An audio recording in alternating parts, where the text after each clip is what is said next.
this room. Give careful thought to this statement. 41 years ago tonight, John F. Kennedy, the President of the United States, was murdered. I would like now, and I don't want anyone to feel embarrassed or whatever, I would like now if you would please raise your hands, and if you have a belief that Oswald is the shooter. There are a great many people that believe that, and I would just like to get kind of a consensus as to how many here believe that Lee Harvey Oswald, based on what you've heard and what you read. You weren't down there, so you don't know, but I would just like to get kind of a consensus as to how many here believe that he was the shooter. Can I see a raise of hands? So there's about 40% of the crowd, the audience, that feels that way. Webster's and American Heritage dictionaries say a fact is the thing that has actually happened or is really true. Now remember what I just said to you. A fact is something that really happened and it's true. I'm not going to try to make a presentation to you tonight that is guessing or rambling or going off in left field to try to come up with some ideas. I'm going to tell you exactly what happened and what the facts are, and then I'll let you make your own determination whether I'm giving you that presentation or not. Evidence is something that furnishes proof. So we're going to talk in terms of evidence as the night goes through, and we'll talk in terms of how that affects the Kennedy assassination. The documents are verbal statements or material objects that are admissible as testimony in a court of law. So something that is admissible in a court of law is evidence. And it is something that is present, visible, and conspicuous. All of my talk that I make this evening is based on going back 41 years ago. And so a lot of people say, well, how do you remember all this? And how do you know these things that occurred and where you were on a particular night? So I'm going to tell you a little funny story about the FBI. The FBI, when we went into the Bureau, said that they wanted us to keep a daily report of our activities. And this was a requirement that every agent back in the 60s had to do, 50s, 60s, and even the 70s. And we called it a daily report, and every move that you made, when you went on duty in the morning, if you traveled from a location to a location, whether you went out for a cup of coffee or wherever, you put down that travel time, you put down the location that you went to, how long you were at that location, who you interviewed, what case file you had, and they kept a running tab on all your activities for the entire day. There was two purposes that it served. Number one is if something came up 8 or 10 months later and they needed some information in a court case or whatever it may be, they could refer back to the daily log and they could then pinpoint what you did on that particular day, and that would help refresh your memory. But the other thing that they did is that if they wanted to cause you a little bit of problems on an inspection, all they had to do was to bring out the daily report and say, well, what were you doing on June 14th at 5 o'clock in the afternoon? And that's an impossibility for anyone to recall those particular times. So they said, under no circumstances are you to make a copy of the daily report. But they didn't say anything about making that same information available by other means. So every agent in the FBI kept what they call a diary. And what we did was we wrote into that diary everything that happened on a particular case, the file numbers and so on, so that if they did come through with an inspection, that we would have the answers to try to give them some response to their questions in that without having them to know that we were doing this. But I think everybody in the Bureau knew that we were doing it. So everything is refreshed in memory by that means. So I'm going to tell you a story now. I'm going to tell it to you just like it happened. And then we'll go from there, and we're going to have an intermission at about halfway through the story, and then we'll come back and we'll go on with the rest of the talk, and then we'll have questions and answers afterwards. So I'll try to make this as brief as possible, but I know that sometimes these get extended out. My first assignment was to the Atlanta office of the FBI, and shortly after I was in the office there, I was transferred to a little town called Thomasville, Georgia. And when I arrived in Thomasville, Georgia, there was one agent working down there who had been singular.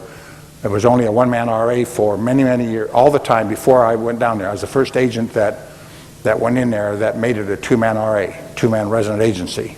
And a resident agency is a part of a field office, and the field office is Atlanta and Albany and Thomasville and all the towns, Decatur, and all the places in Georgia and that are then resident agencies out of the field office. So I arrived in Thomasville and I worked down there for a period of time. And on November the 13th, 1963, I worked that entire day, and I went home to my residence about 5:30 in the evening for dinner. And while we were seated at dinner, the phone rang, and it was the agent in charge from the Atlanta FBI office. And he told me that he had a matter that he wanted me to investigate the very first thing the next morning, that it was a priority, and that it involved the assassination, a discussion on the assassination of the President Kennedy. Now remember, I said this is November the 13th. Today is the 41st anniversary, which is 41 years ago. But this is on November the 13th, some number of days before November 22. And so he tells me that they have an informant, and that this informant had told them that they had two ways that they were plotting to kill the president. And one was going to be that when he flew to Homestead Air Force Base, Florida, that he would move by motorcade from there with an open limousine and travel up Collins Avenue to the Palm Beach residence of his mother and father, the Kennedy compound.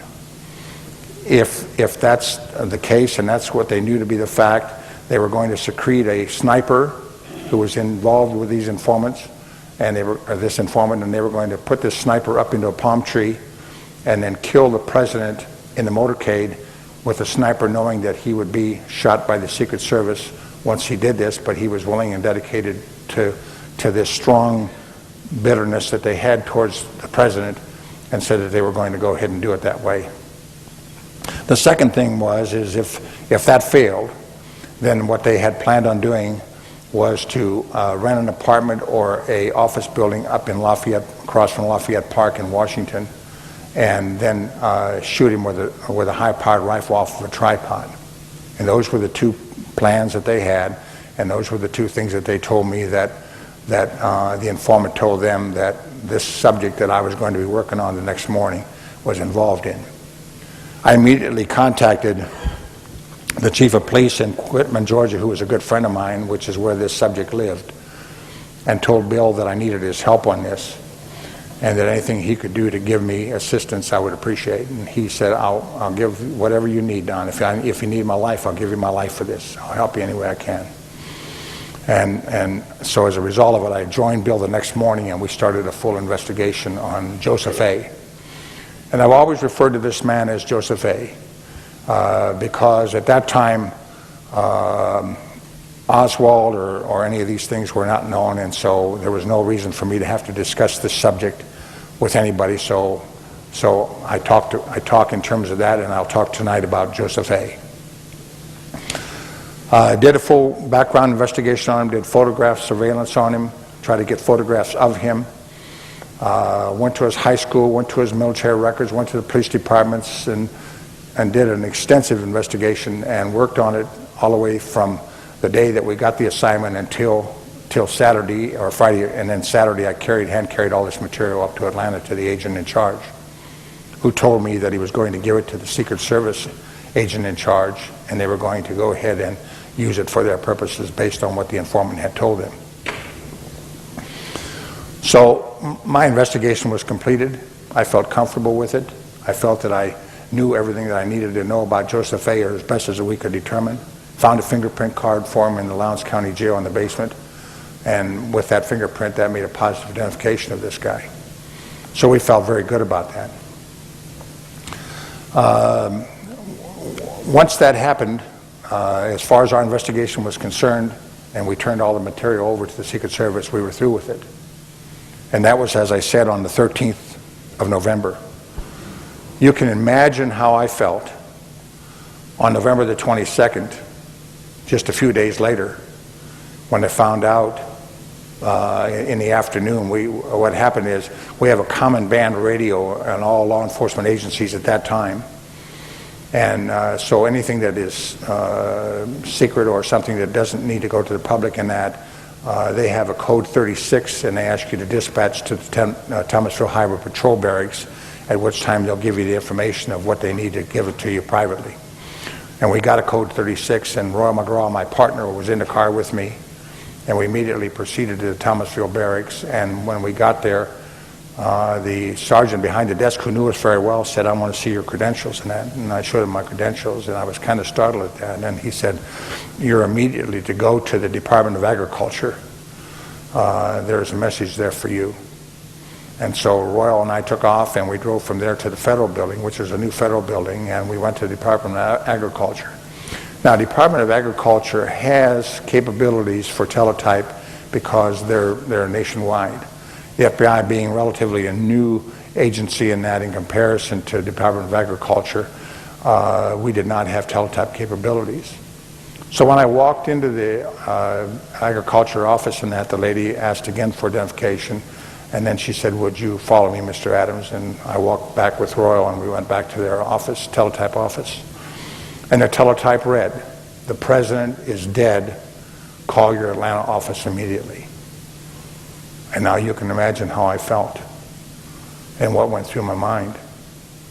It just devastated me, because I thought that somehow, and unconsciously I think everyone would think that way, that you messed up, you made a mistake.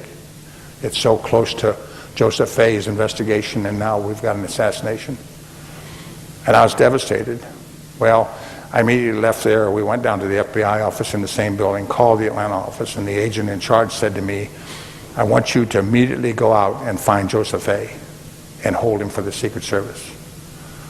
The president has been shot in Dallas, and I can't discuss anything further with you than that. The Secret Service wants Joseph Fay located and held for them as quickly as possible." Now remember that I had done a very extensive investigation with Bill Elliott, the chief. Bill and I spent a great deal of time going to all of his haunts and knew everything we could possibly muster up about this guy. And we went back and repeated. I went back and I met with Bill Elliott. I left Royal McGraw, and I went back and I worked with Bill, and we went to every place, and we got a hold of the sheriff in Lowndes County, and we got a hold of the sheriff in Quitman, and asked them to assist us on it. And we had 4 of us that were out looking for him and could not find him, or his VW bus. Excuse me. The VW bus is very distinctive because it has placards all over the sides of it supporting Strom Thurmond and all types of right-wing propaganda, and they were very, very strong in their convictions and about how they hated the Kennedys and so on. So anyway, as a result of that, we did Chief Elliott and I did a massive investigation and could not find Joseph Fay in Quitman or Valdosta. He lived with a prostitute over in Valdosta, common law, for years, by the name of C.C. Cofield. She did not know who we were, but in our work up in that, we learned about her, and we did photo surveillance on her place, and we checked her place and known places that he went to in Valdosta, and we did not find him. I just want to show you, this is a newspaper that is from the Atlanta Journal, showing the killing of President Kennedy. And then this is the Thomasville Times where I worked at, President John Kennedy assassinated in Dallas. So as a result of that, then we did our work and went through everything to try to find him, and we did not locate him. Notified the agent in charge in Atlanta and told him that Joseph Fay is not anywhere to be found. He may be visiting with relatives or someplace or out of state or something, but he's definitely not in Quitman or in Valdosta based on all we've done. To show you how extensive I did that investigation, before I did my day's work in the morning, and at lunch when I was taking my lunch break, and in the evening before I finished my day's work, I drove from Thomasville, Georgia, or whatever county I was working in, and I went to his home in Quitman, Georgia, and I went to Coalfield's residence in Valdosta and spot checked both of those places 3 times a day. If it was 11 o'clock at night, I did it at 11 o'clock at night. And I did due diligence on this every single day to try to locate him. And we didn't find him. On November the 27th, we were doing a workup on him, and I spotted his vehicle. And I want to just hit a couple of points to make you aware of the fact that when you're doing an investigation like that and you come across an individual of his stature based on what was told to us by the Secret Service, that we didn't want to take any risk in that of something happening, and so I was by myself when I spotted his vehicle at Coalfield's residence. So I backed away from there and I went into town and I picked up the phone and I called the agent in Valdosta who knew nothing about this case. And I called Ken Williams and I said, Kenny, I need your help. There's a subject over here and we need to get him in custody or get him held for the Secret Service, and that will you please come and join me. So by the time I made my phone call, because again I couldn't go on the radio, and by the time we got back to Coalfield's residence, he was gone. His VW bus was gone. So I went in and I talked to Coalfield. I said, Kenny, we have no choice. I'm the case agent. I got to make that determination. We're going to go talk to her. So we went in and we talked to her and told her we had to find Joseph A. Where is he at? And she said he left about 15 minutes ago. He's got his Volkswagen bus completely loaded with all kinds of materials and his bag and everything, bags and stuff. And he's leaving and he's going north to Atlanta. And then from there, I don't know where he's going.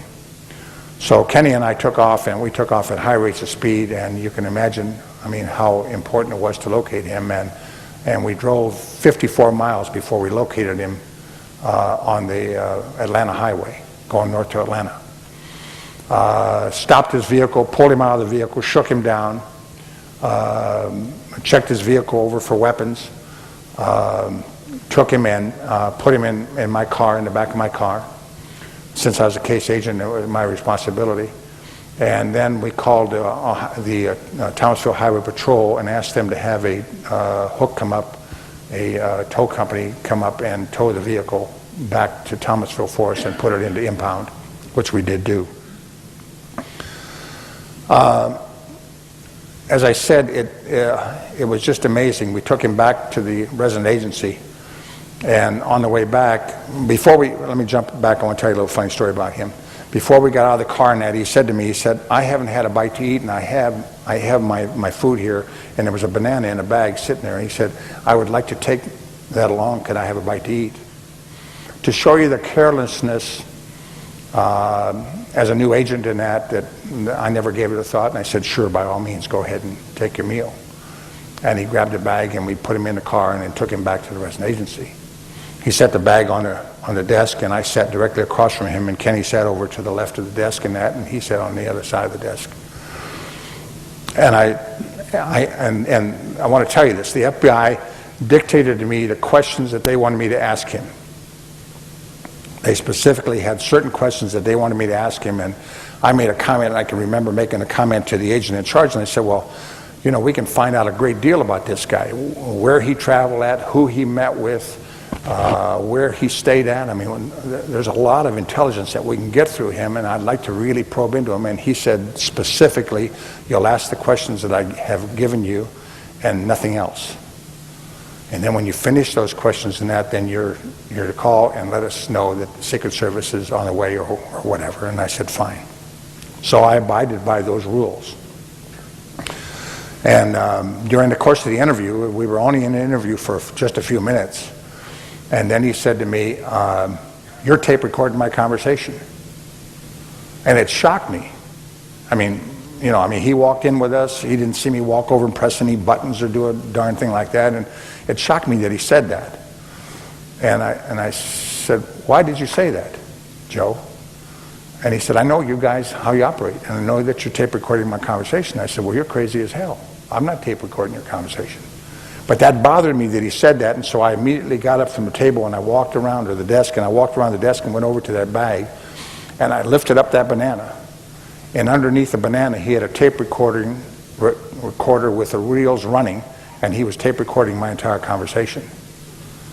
To show you the cleverness of this guy and how radical he was, that he wanted to get this information from us on what we were doing in there.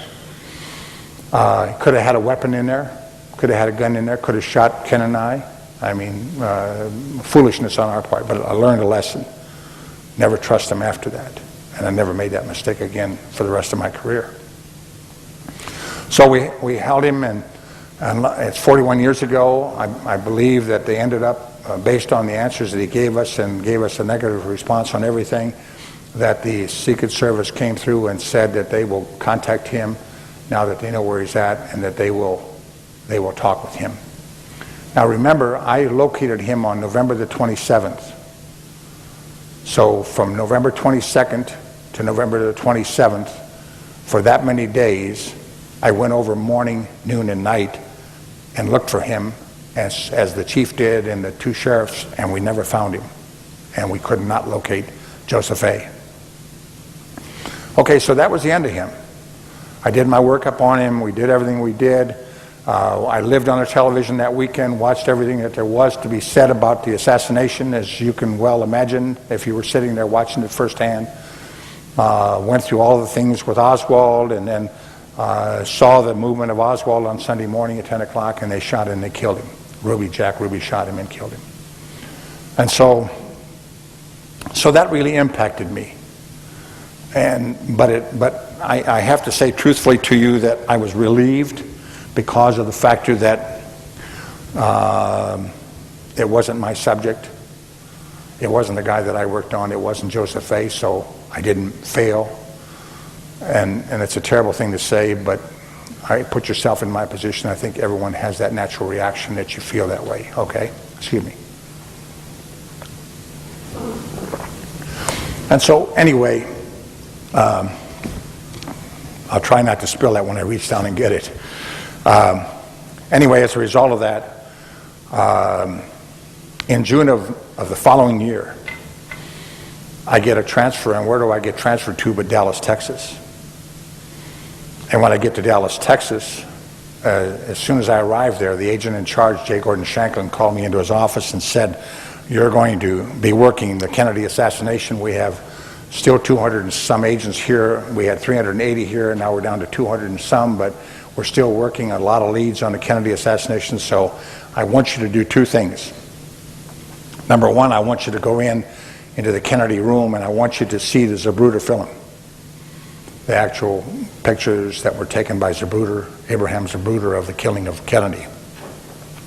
And then secondly, I want you to go to the book depository, and I want you to go to the loft, and I want you to look out the window and familiarize yourself with it, and then also the building itself, so you know the whereabouts of everything in that building, because you're going to be probably having to deal with some leads that may come as a result of that." And so the next day or the day after, I went with a couple of senior agents. I went with a couple of senior agents, first of all, to the Kennedy room. And the Kennedy room was a very large room.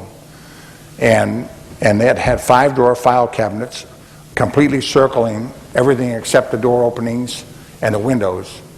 And every single drawer in that room was completely filled with information that came in from all over the world concerning the killing of President Kennedy. It was unbelievable, because I searched some stuff that I had done in Thomasville, Georgia, and tried to find it in that mass of paperwork, and I could not find my own material. Sat down and watched the Zapruder film, and as a result of watching that, when the headshot hit Kennedy, I made a comment and said to the effect that that shot didn't come from the back, that shot came from the front. And one of the two agents that were seated with me in that said, "Don, hold your comments to yourself. The Warren Commission is in, they're doing their workup on this thing, and they've already said Lee Harvey Oswald is a single shooter, and that all the shots came from the back, from the book depository." And that kind of bothered me, that I was cautioned by that. I said, okay. And so I wanted to ask more questions, but that's a very touchy subject, and as a result of it, I didn't ask them anymore. And we left there, and then the next day, or maybe even that same day, I went to the book depository and went to the loft and looked out the window. And Doug? And that's the picture that you see when you look out the window of the loft looking down on Elm Street. And the direction of those cars is the same direction that the president's limousine was taking when he was shot. And when I saw that tree that you see there now was in a heavier foliage, and I asked the two agents that were with me, I said, what was said about the time frame as far as his shooting was concerned? And they said that he fired 3 shots in 7.5 seconds with a scope rifle. And I said, what was the tree condition back in November 22nd as it is shown as I'm looking out the window in June now? And they said it's the same thing at that time of the year, it's still in full foliage. And I made another observation, and I said, there's no way in the world that he could have shot 3 rounds in 7.5 seconds and did the shooting as accurate as he did.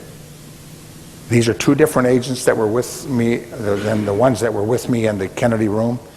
And again, I was cautioned, basically on the same theme, don't say anything about it. Warren Commission's in, keep your observations to yourself.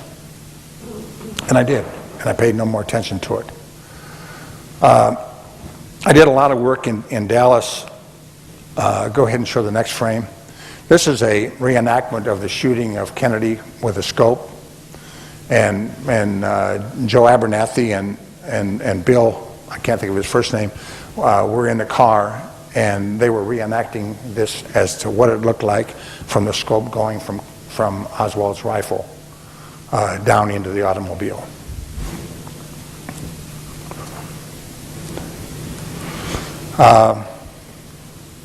I worked there for a while, and then I got transferred from, I worked a number of cases. I mean, we got a lot of leads in. I saw a rifle looking out of a window. I had to go all the way back to NBC or CBS News in New York and trace all that out, and it turned out to be not correct in that. So we had a lot of leads that were covered as they told me that we would do. I subsequently was then transferred from Dallas, Texas to Lubbock, Texas. I spent 3.5 years in Lubbock, Texas with my family, and subsequently came back to Dallas, Texas, and then stayed there for a year, from there to Buffalo, and then I worked in Buffalo for 3 years, and then from Buffalo to Akron, and I retired here after 11 years in Akron.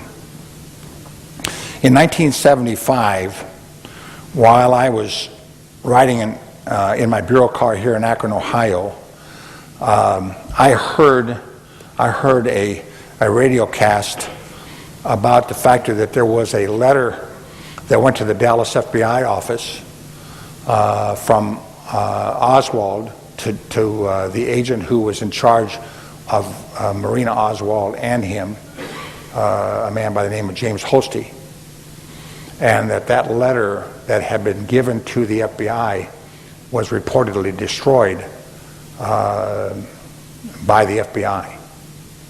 And so that perked my ears up real quick, because I was involved in an accident and some documents were destroyed by the agent in charge because they had given me an improperly repaired government car.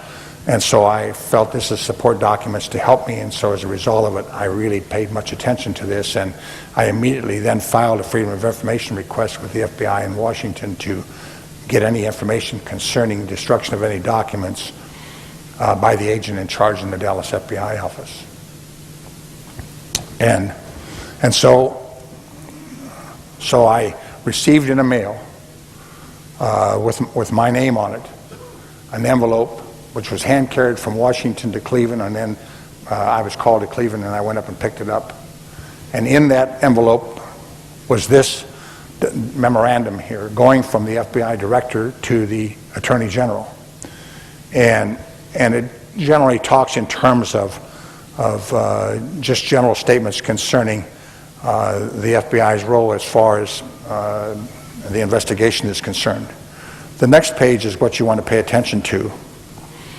On page 21 at the bottom, and it reads, according to Holsty, nothing further occurred concerning this memorandum and the Oswald note until Sunday, November 24th, 1963, He said he was on duty in the office on that date, handling various duties, when he learned that Oswald had been shot and later learned that he had died. Approximately 2 hours later, he received word from Mr. Howe that Mr. Shanklin wanted to talk to the both of them, and they proceeded to Mr. Shanklin's office. On entering, Mr. Shanklin stated, "Oswald is dead now.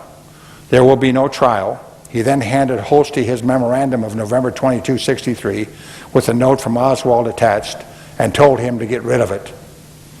He claims the memorandum had not been block stamped or serialized, which every single document that comes in the FBI is serialized or block stamped. Told him to get rid of it. He tore up both copies of the memorandum and the note in the presence of Shanklin and Howe and threw them in the waste paper basket in Mr. Shanklin's office. He advised that Mr. Shanklin then said, "Get rid of it. Get it out of here." He said he then took the torn pieces out of the waste paper basket, left Mr. Shanklin's office, went to the men's washroom, and flushed the scraps of paper down the commode. He said that no one was with him when he did this. I was astounded when I heard this. And then when I read this, it was unbelievable that you would take something from an individual as important as Oswald was in this investigation and then take a document and destroy it. Shanklin said that under no circumstances would he order the destruction of that document, and as far as he was concerned, that he would never order it. Yet here is a communication that's gone from the director of the FBI to the Attorney General saying that's exactly what he did do. They destroyed that document. No one knows what was in that document, but Nanny Fenner, who was a clerk in the Dallas office who I worked with and who was a very nice lady in that, she said that there was a threat in that letter to Oswald. Whether it was a threat to kill Holsty or whether it was a threat to blow up the FBI office, she couldn't remember, but she knew that there was some type of threat in that note. And the importance of that is, and why you'll understand now the significance of it, is that if that information is correct, and he had this note for 2 weeks or a week and a half before November 22nd, which he left in his work box and left it sit there till the 22nd of November, if there is a threat in there to do some bodily harm to somebody, that person then is automatically put into what we call our index. And our obligation is immediately to notify the local authorities and the Secret Service that there's a potential person who might do harm to the president. So if that letter had that in there, and there was a threat in there to do harm to the president, the Secret Service never got wind of it. And my question is, why would you destroy a note that has no significance? Okay, let's now leave Dallas, Texas, Lubbock and everything, and I'm out of the FBI. I'm retired now. And in December of 1992, I'm invited to go to a Christmas party at very good friends of ours, very close personal friends of ours by the name of Dannemillers, Tom and Evelyn Dannemiller. And Evelyn just passed away recently. And their son Larry is here from Houston, Texas tonight, who really started me in this investigation. And I'll get to that in just a minute. But we're at this Christmas party and at his house, and Larry comes over and says to me, "Will you tell me about what happened concerning your investigation on Kennedy, on the Kennedy assassination? I understand that you had some involvement in it before you came up here and while you were with the FBI. Would you be kind enough to tell me the story?" And I had no reason why not to tell him that. I was now working for the Brennan Group, and so I told him the story about Joseph A. And I didn't tell him the last name because there was no reason for him to know that last name. Because as far as the public was concerned, Oswald was the shooter. Maybe somebody else helped him, but my guy had nothing to do with it. And so I told him the whole story. And while the evening was going on, the people who were there, a number of them came over to the table and sat and listened to the talk. And when we finished the talk, Larry said to me, "I'm reading a good book in Houston." He said, I'm a Kennedy buff. He said, I read everything I can get my hands on as far as the Kennedy assassination. And I'm going back to Houston and I'm reading this book now. And when I finish this book, I'll send it to you. And I said, wow, okay, fine, Larry, I appreciate that. So some weeks went by, and all of a sudden my secretary came over and she said, Mr. Adams, there's a cardboard box that came in for you, it's on your desk. And so I went over and opened up the desk, the box on the desk, and in that box was this book called High Treason. Okay? And in this book is a note, and it says, Joseph A. is mentioned in the back section, good reading, Larry, as you see up there. And this is from Larry Dannemiller, who's sitting right here. And I thought, now wait a minute, how many Joseph A's are there in this country? And the guy that I talked about, he's not going to be talking about the same person. And so anyway, as a result of it, I immediately went to the index, because that would be the first thing that I would do. And then looking in the index, I found Joseph Adams Miltier, which now for the first time you've heard his name. And it's the first time I've told it to you. And Joseph Adams Miltier is mentioned in the index, and it shocks me that I saw the name there, because up until that particular time, I didn't think that anybody knew, other than Bill Elliott and the sheriffs and a few other people, knew about Joseph Adams Miltier. And then I went immediately to the appendix. And I want to read this to you. It's not real clear up there, but I want to read this to you because I want to make a point. It said, the strongest documented evidence of a right-wing plot against the president is the case of Joseph Adams Miltier, an ultra-right-wing fanatic described by one FBI informant as one of the most violent men in the country. Miltier was a ranking member of several hate groups, including the National States Rights Party, the Ku Klux Klan, the American Constitution Party, and the White Citizens Council of Atlanta. On the morning of November the 9th, now think about what I'm telling you now, on November the 9th, 1963, some 2 weeks before the assassination of President Kennedy, William August Somerset, an informer for the FBI and the Miami police, known as Informant 88, tape recorded in his own apartment the threat against President Kennedy made by his boyhood friend Joseph Miltier. Somerset, well, how in the hell do you figure would be the best way to get him? Miltier, from an office building with a high-powered rifle. Somerset, you think he know he is a marked man? Miltier, sure he does.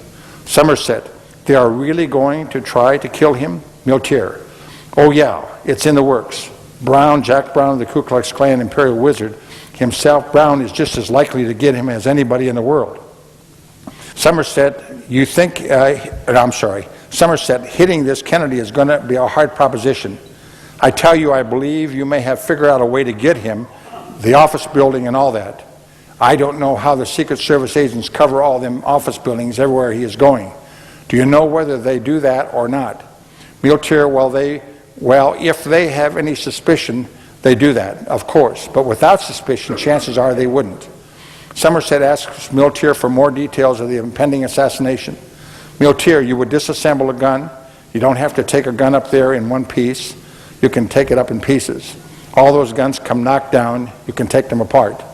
The conversation drifts to other matters, returning later to the subject of the assassination. And on and on and on it goes. Miltier is talking, and this total conversation is being tape recorded with a tape recorder that was planted by the Miami Police Department and the FBI in Miami. And they record every single word that he said. Okay? And he talks in terms of the two important things out of that whole thing is take him out of a tall building with a high-powered rifle. On November the 9th, this is. On November, I'm not going to be able to give you the exact dates in that, but on November, there's a lot more as far as this memorandum is concerned. Go ahead and show the next 2 pages. He said, Somerset asked Miltier if he had been guessing about the assassination. Miltier replied, I don't do any guessing. And then the 2 men traveled to North Carolina. On their way up, Miltier said, well, I told you so. It happened like I told you, didn't it? That's the way it was supposed to have been done, and that's the way it was done. So Miltier is now bragging to Somerset on the way to North Carolina that he had, that Kennedy was killed the way he said it was going to happen and that. So anyway, as a result of that, and then go back 2, please. One more, 409. Right there.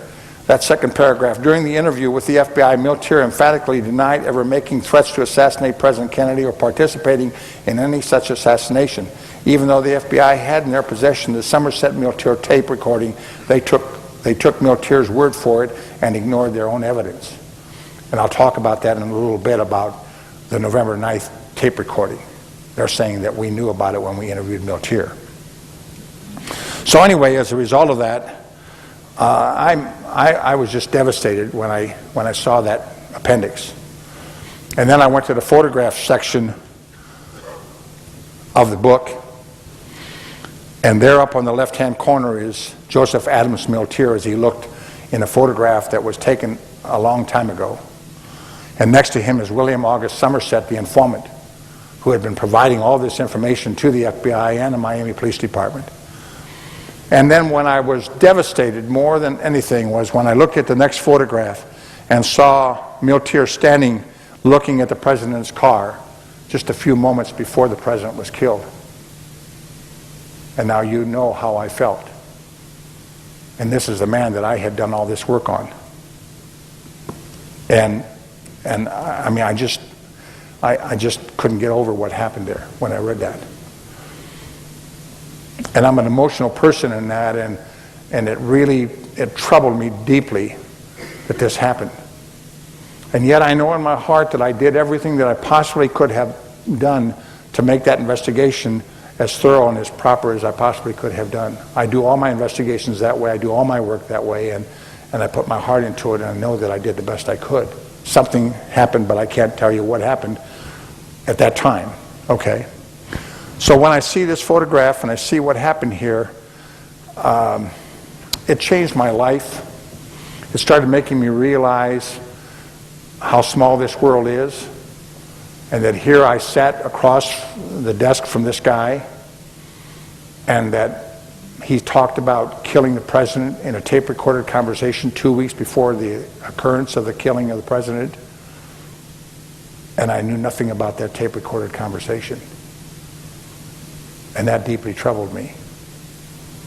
Why, as a case agent of Joseph Adams Miltier, who lived in Quitman, Georgia, did I not have all the information concerning a tape-recorded conversation that occurred 2 weeks before the assassination? And that bothered me. And then I went on, and the next page will show you a teletype that was sent to all the agents in charge, special agents in charge over the entire FBI, all the FBI. Threat to assassinate President Kennedy in Dallas, Texas, November 22-23, 1963. Info has been received by the Bureau determined that a militant revolutionary group may attempt to assassinate President Kennedy on his proposed trip to Dallas, November 22-23, 1963. Check informants, do all the work that we had to do. And I found this through a friend of mine in a file. Was given to me that this was in existence, and I knew nothing about that. So you can imagine how impacting this is when you know that you have this occurrence and there was nothing that you could do, in your personal opinion, to have changed or altered that. And yet, when you go back and you review the actions after November the 9th of 63, the Secret Service altered the travel plans for President Kennedy when he was going to Miami a week before that, before November 22nd, or the week of November 22nd, the week before that. And he was traveling via motorcade, and he was going to make a speech in Miami, Florida. And they altered his travel plans and put him on a helicopter and flew him into the site where the speech was made, and then flew him back out of there. So they took the precaution to make sure that he did not get hurt. And they had, and I read some reports on it. I have reports here from the Secret Service where they really took every precaution that they possibly could to make sure that nothing happened to the president on that trip. One of the things that I was looking at just recently, it says in here, on November the 18th, 1963, Special Agent Robert Jamison of the Miami Secret Service office, in an interview with Somerset, had him place a telephone call to Miltier at his home in Valdosta, Georgia, to verify that he was in that city. And then it goes on and asks other information in that. But the point is that the Secret Service knew about it, the FBI knew about it, the FBI knew about the November the November 9th interview.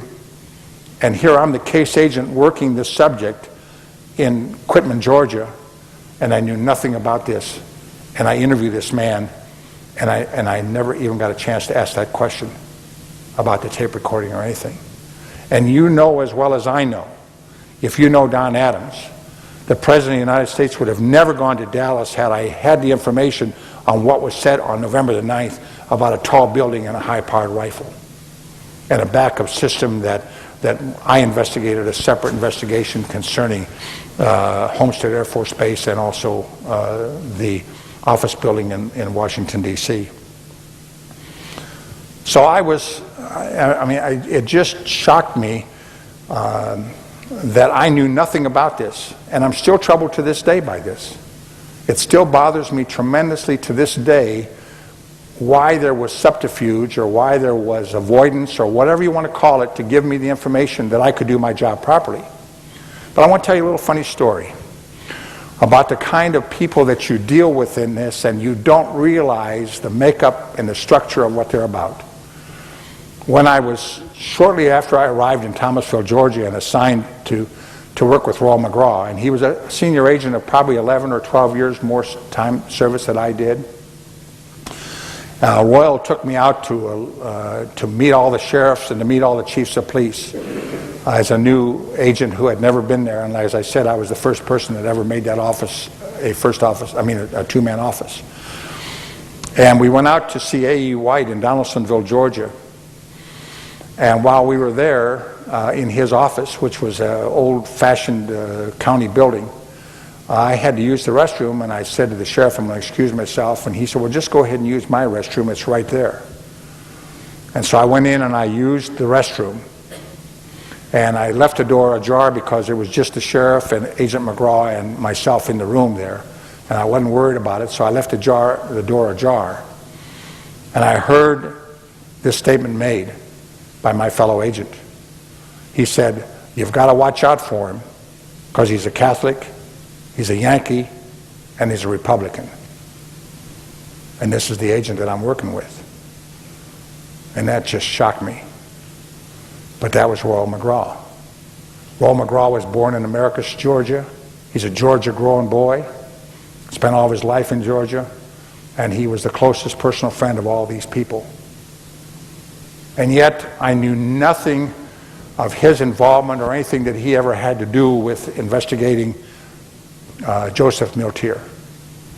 Now I want to show you, I want to go to the next slide, and I want to show you some of the things that occurred in Dallas, Texas that I think you need to know about. There were 18 people who were in Parkland Hospital who were on the nursing staff, doctor staff, or orderlies or whatever. And they were interviewed at the time of the assassination and asked where the president was shot at. And every one of them said that the back of his head by the cerebrum was blowed out and that the whole right side of his head was gone. That's a sketch by the doctor showing basically what I was just telling you, and the hand indications by the lady and the man there indicate that it was the back of his head that was blowed out. Okay? Now let's talk about the shots that are fired. Let's go to shot number one. The first shot fired and missed the car, but both the president and Connally reacted to it. Connally turned around to the right to look at the president, John Kennedy, stopped waving, turned his head 90 degrees to the right, looked directly toward the grassy knoll, and lowered his hand. That's shot number one. Okay, shot number two. The next shot came from the front and struck the president in the throat, causing him to quickly grab his throat. His wife turned to look at him. And if you look at the Zapruder film, you'll notice that the president raises his arms and puts his hands in front of his throat. And you will see that. It's very evident in the Zapruder film. Okay, that's a shot from the front. Okay, they did a tracheotomy on the president, and this is his full face on the gurney in Dallas at Parkland Hospital. They did a trach on him, but But when the doctors did the trach, they observed and noted that there was a hole in his throat, a bullet hole, an entrance wound in his throat first. And then they did the trach on him to try to survive him and revive him and keep him alive. Okay. Shot number 3. Governor Connally heard the first shot, but he apparently did not hear the second shot, which was fired approximately 2 seconds later. He looked back to his right to check on the president. He started to turn to his left, and he was battered by a high-powered bullet. This shot narrowly missed John Kennedy, struck the governor in the back, coursed through his chest, and exited by his right nipple. I have newspaper articles here that are dated November 28th, 1963, on an interview of Governor Connally. And he says, the bullet fragmented, it broke 3 ribs, cut a lung, shattered the right wrist, and made a slight wound above the left knee.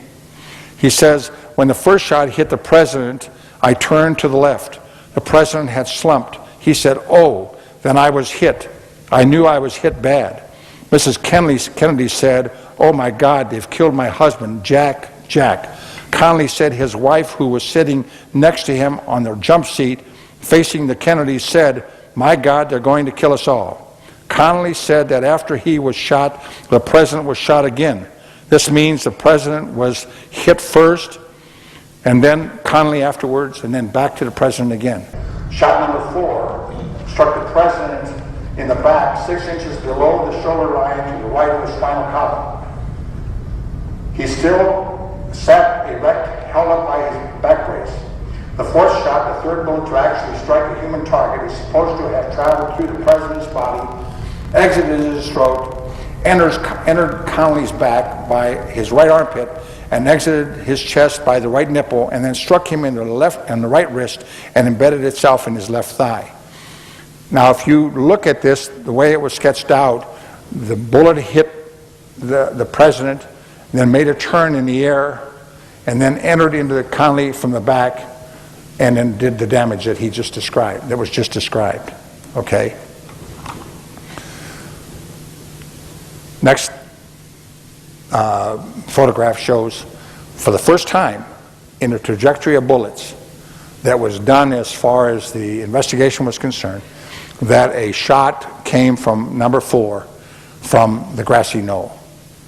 And this was done, I think, in I'm not sure the date on this thing, but it was some time later when they finally realized that there was a shot that came from the grassy knoll. Okay, let's go to shot number 5.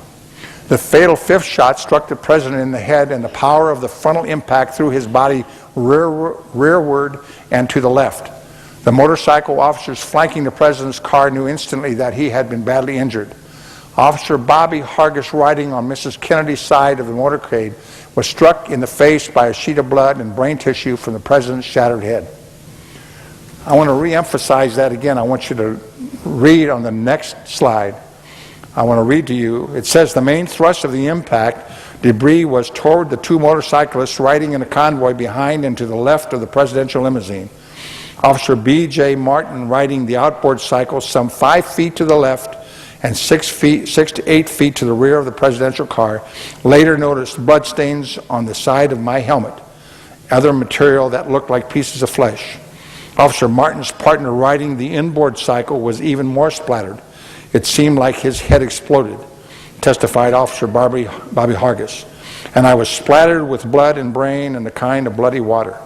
The splash of the debris so established in his mind the idea that the shot came from the right front that he got off the cycle and led the chase into the knoll, to the grassy knoll. Shot number 6. 0.6 of a second after the fatal headshot, a 6 bullet shattered a large bone in Governor Connally's wrist and embedded itself in the left thigh just above the knee. Mrs. Kennedy, who had climbed up from her seat, was trying to retrieve a skull fragment of her husband's head that had landed on the rear of the car. And if you look at the Zapruder film, you will see Mrs. Kennedy jump out of the car, climb on the back of the trunk, and she literally picked up a part of his brain and skull and put it in her hand and brought it back into the seat. Agent Clint Hill ran up and jumped on the car thinking that she was trying to get out of the car, and he stayed on the back of the car, and she held this in her hand through a great deal of time in Parkland Hospital, at which time it was finally taken away from her by some doctor, and she held on to that because that was her husband.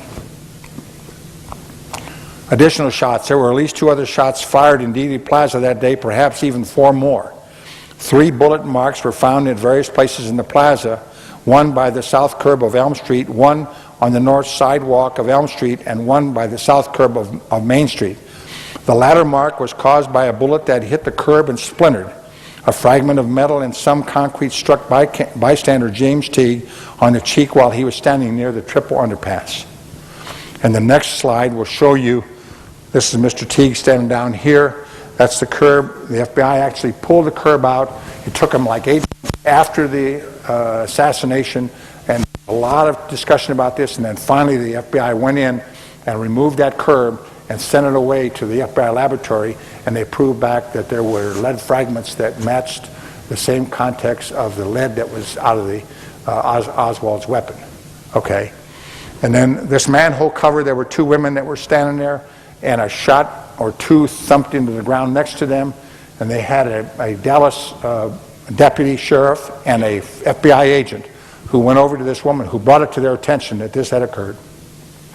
And they went over and they dug under the ground and ferreted these 2 bullets out, 1 or 2 bullets, and took the bullets and put them in their pocket, and they were never seen again. Okay? The windshield on the top of the automobile had an indentation on the top frame, and if you look at the actual photographs in that, you can see there was a pretty heavy impact from a weapon. If you know anything about weaponry, it looked like a weapon had hit it based on observation. Now let's go to the grassy knoll.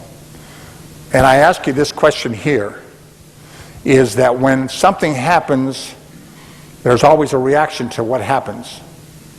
And when you're watching a football game and something happens in the stands next to you or two sections away from you, and there's a fight or tussle, everybody looks to that, and some may go over to help or whatever it may be, and you head in that direction.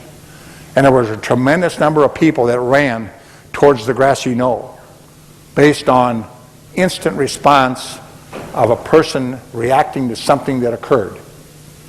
Okay? And then there's another photograph. The next page is also the grassy knoll to show you all of the congregation of officers and so on that were up there. Okay? The Warren, on the next slide, the Warren Commission report came through, and they said there were 3 shots fired, and that top slide shows you the drawings that were done out of the book with, I think it was Robert Grodin's book. I give him credit for that, and then there's an index at the end to show who I got these from. And then the shots that were actually fired based on testimony of all the people. Now I ask this question of you: how many people in here believe that Oswald was the lone shooter? Still one person, okay. All right, well, he was a good shooter. Okay, then let's go to the next slide. I repeat this photograph again, not for the grim picture that it is, but I show it to you for a reason.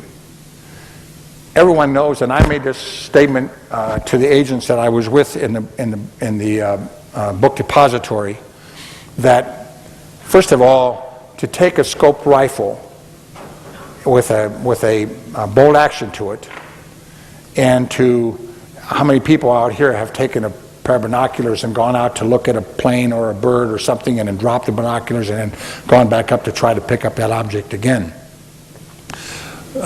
Diminish that down to a size of maybe a quarter, which is the size of maybe the scope, and then bolt action that the first round seated. So you fire the first round, that's a given.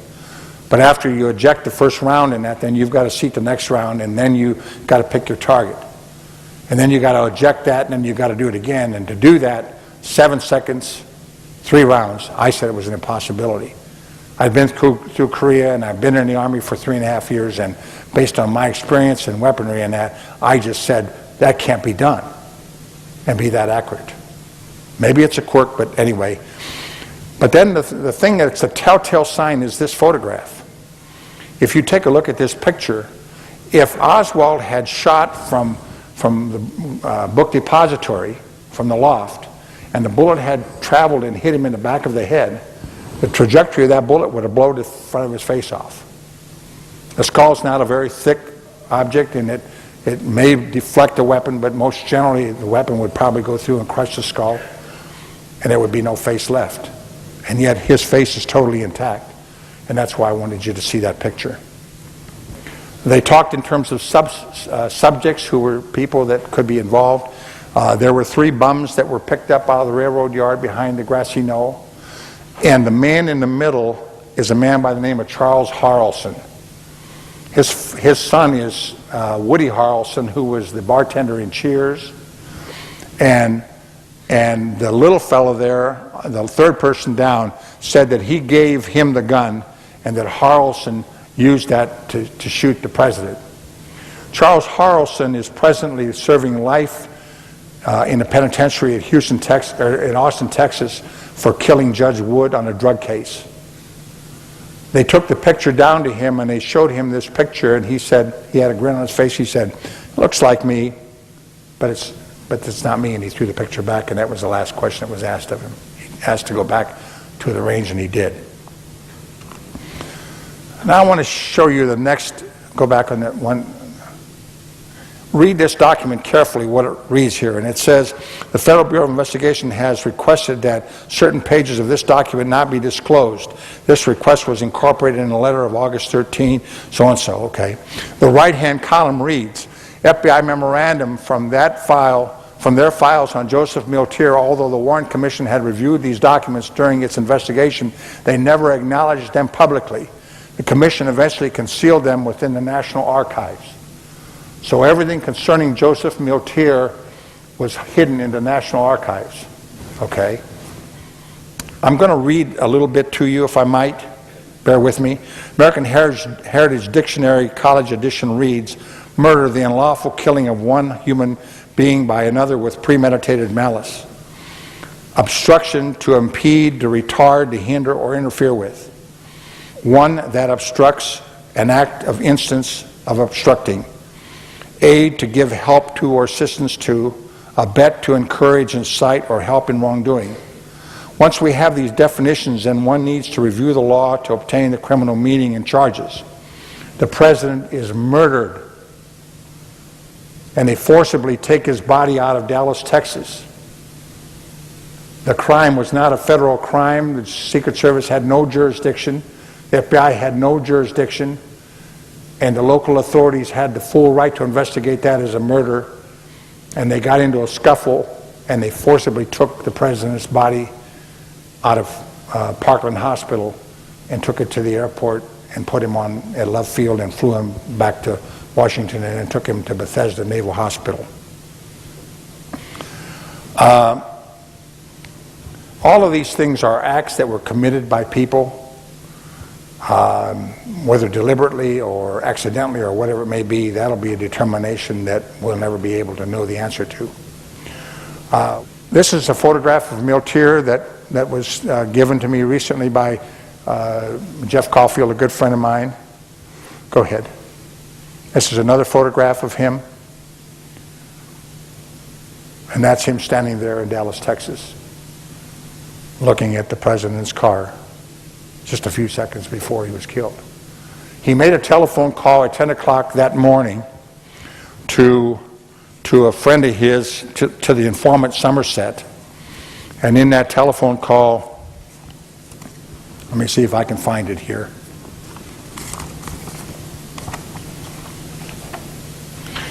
He says, I didn't really think much about the letter until the morning of the 22nd. About 10:30, I got a phone call, and I heard the operator tell me tell the man to put the money in, and then the man said, hey, well, I'm down here in Jackrabbit country. It was Joe. He was in Texas. "What are you doing down there?" I asked him. He didn't answer me directly. He just said, "Well, you won't see your friend Kennedy down there in Miami no more." And then he just hung up, didn't say another word. I didn't get to know what to make of it. And then it goes on, and there's a lot of things to discuss here. He said he was madder than hell when he found out that the Secret Service and the FBI didn't do anything with Miltier and let the president get killed, and so on. And then he says he met with Joe when he got back, Joseph Miltier, and he says he was really feeling good about it. He was laughing and slapping the steering wheel as they were riding in a car, just happy as hell. And he started telling me a little bit, not all at once, but in drips and drabs, over a long period of conversation, all the hours we were driving. He said there were shots from 3 directions. He didn't shoot at all, he said. One shot was fired from a window, but he really didn't say who did the shooting. Tippit was on the top of the building, and Ruby was supposed to be on the grassy knoll. I didn't know if it was all bullshit or not. Tippit was supposed to be a strong Klan member, which is why he was in it. And he mentioned the imperial wizard of the Klan down there, Davis, some guy named Davis. He said Miltier told him that he had to change planes 3 times to get back so he wouldn't be identified by anyone. He said he went to Dallas Thursday. He tried to phone me first, but couldn't get me. So he wrote the letter and had his wife common-law mail it Wednesday or Thursday to make it look like he was still there in Valdosta. Then, if I called, his wife was to say that he had just stepped out and that she would take the message for him. Nobody could say he wasn't there and not in Dallas. At the Indiana convention is where they did the most talking about knocking the president off. It got quite hot and angry. They were really going at it there. And there were some big shots there supposed to be from big shot political families, but I didn't know who they were. They were all in these closed committees, and nobody said too much about it then. In an odd sidelight, then Terre Haute, Indiana Police Chief Frank Riddle said there is an extra duplicate, or they had an exact duplicate of Oswald's 6.5 Italian Mannlicher Carcona rifle, which they found in a Terre Haute motel 3 days after the assassination. It was traced to a San Antonio salesman who was a member of the Young Communist League and who was supposed to be an expert rifleman. He had checked into the hotel on November 25, made 2 calls to local gun shops, and checked out November 26, leaving the rifle behind. Riddle said the rifle was confiscated by the Secret Service and all his information was turned over to the Warren Commission. So you start seeing the development of a lot of subterfuge and a lot of things that are starting now to surface as to what really happened here and what did everyone know and what role did Joseph Miltier play in this. And the best evidence, and I told you, the best evidence that you've got is the the recorded conversation between Miltier and Somerset, where they talk about taking him out of a tall building with a high-powered rifle. That's the best evidence you can get. There's only one better, and that's if you and I talk and I know definitely what you said to me. Then that's as good as you can get. But the tape-recorded conversation planted by a police officer in Miltier's residence, in Somerset's residence, you can't do better than that. So anyway, as a result of that, you have all of this stuff that's starting to develop. And of course, I started wondering, what's happening here? And then, all of a sudden, I started taking a look at documents that I was involved in. This is a photograph that was taken of Joseph Miltier. Show the next slide, please, Doug. And it says down there, photo taken 11/27/63. That's the bottom of that first paragraph, okay? And that's Atlanta FBI number file for Joseph Miltier. I didn't take that picture, and I was the one that took him into the office. And that certainly is not an FBI office. It's on some kind of a veranda. But then that bothered me, why this document had this information on it. And there's information in the files here by Royal McGraw, where he says that photograph was taken on November the 27th, 1963 by the FBI. And this is my partner who's making this statement. So that bothered me, and again, receiving information concerning documents and stuff that came in and that. Here's a report from the Atlanta office that's going to the FBI in Washington. It's written by Royal McGraw, my partner, and it has Joseph Adams Miltier as the title of the case, and it has in there, to the Bureau, one photograph of the subject. That picture that I supposedly had taken was being now sent to Washington, was now being sent to Atlanta and to Washington, to Atlanta and then subsequently to Washington. And then when I read the report that's done by McGraw, in this, he says in here, American parties of the U.S. as a front to form a hardcore underground group for possible violence in combating integration. Miltier on 11/9 was in a conversation concerning the possible assassination of President Kennedy. Miltier on interview admitted being a member of the White Citizens Council. I knew nothing about November the 9th tape recording, and yet Royal McGraw knew about it. And then as you read this investigative report, they've taken some of my investigation, which is never done in the FBI, and you take some of my investigation and you alter the documents and you include new information in those documents. And in this report that is going to Washington, which is now showing back that they were doing background investigations concerning Miltier on September 24th, 1962. Now think about that. I did my investigation in November of 1963, and McGraw was doing workup on Joseph Miltier on September 24th, 1962. And here he did this background information. The thing that really troubles me by this is the factor that it reads down here, Chief William Elliott, Quitman, Georgia Police Department on September 24th, 1962, and January 7th, 64, advised Miltier had no identification record with this department. And Bill Elliott never said a word to me about the factor that he had done a workup on Joseph Miltier, for the FBI for Royal McGraw. My partner, the man that I worked with for a year and a half. Okay? So then that troubled me, and then I started trying to think, well, where are we going with this thing? I mean, they changed the height of him. They showed him at 5'4", and I stood next to the man and I took leaflets and literature from him on a Saturday afternoon, on a hot Saturday afternoon, of hate literature that he published. And he did this by the ton loads. He Xeroxed this stuff and mimeographed this stuff in his house and passed this out to everybody. He hated the Kennedys with a passion. And then all of a sudden I say to myself, with all that information and all that intelligence, why would my partner not tell me what's happening here? But then all of a sudden I'm starting to paint a picture for each one of you. Start realizing the factor that maybe the government was involved in this. Who can control and do all the things that were done? People said that the Castro and the Cuban government killed Kennedy.